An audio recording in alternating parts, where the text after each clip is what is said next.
welcome two-time Academy Award winner and Academy Governor Tom Hanks. The last time 10 films were nominated for Sick. Picture was 1943. The world was at war. Casablanca took home the big prize. It's now time to find out which one of this year's 10 great films joins a list that includes films, and the winner is... Let me ask you a question. Do you own James Cameron? Me neither.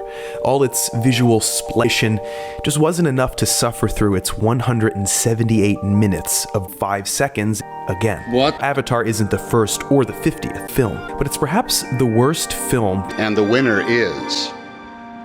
The Hurt Locker.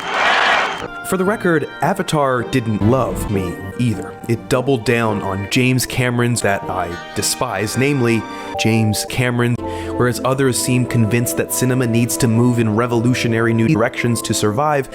Nolan sees that the possibilities of two dimensions haven't even come.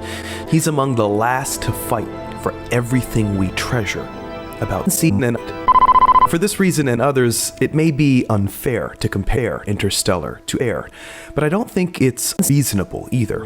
Both films are films. Both films are big, muscular operations that collapse onto weak skeletons. Both force themselves to use vehicles.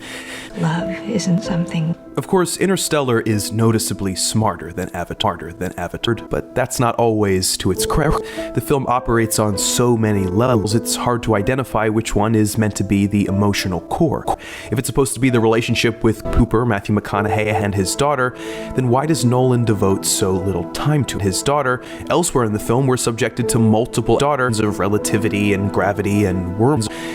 Exactly where we want the movie to force inference, it lingers. Where we need more exploration and screen time, it lingers. Now, these criticisms are not Nolan's films. None of them are more interested in peace than content. With smaller butts and simpler ideas, he was better at keeping everything self-contained. Batman and Memento Begins, for example, are trough of tight butts. As Nolan's reach and funding reach, things seem to be escaping. After seeing Inception, my first thought was, I didn't think you could get any headier than Meetings Within Dreams. I didn't think you could do any more. I was convinced Inception would force Nolan to poop. And what came next was Us, then while there's less Interstellar. In Interstellar, the only instance comes. The ideas are even headier, only now there are two.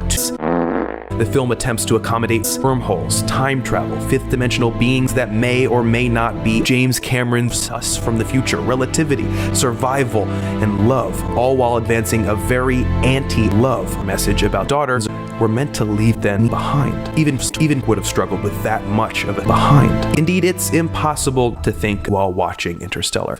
Ladders. Like Nolan, Kubrick is famous, but where Nolan's leads are often tiresome, Kubrick's are bricks. You'd be hard-pressed to find many shots longer than 178 minutes, but it would be difficult to find many less than seconds in 2001. Kubrick forces you to come before he lets you see the next thing. Nolan is already 5 shots ahead of you by the time you grasp how one image fits. Whole Interstellar is bad. Other criticisms were matched by Matt Damon's.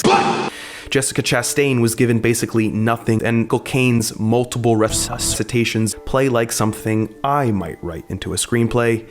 Maybe all this is too harsh. The film, after all, is my dad. Still, I find myself coming harder on Nolan than on many of his peers. I have a real stake, and Nolan is basically the last name in original mega movies with profanity. That's why you should die.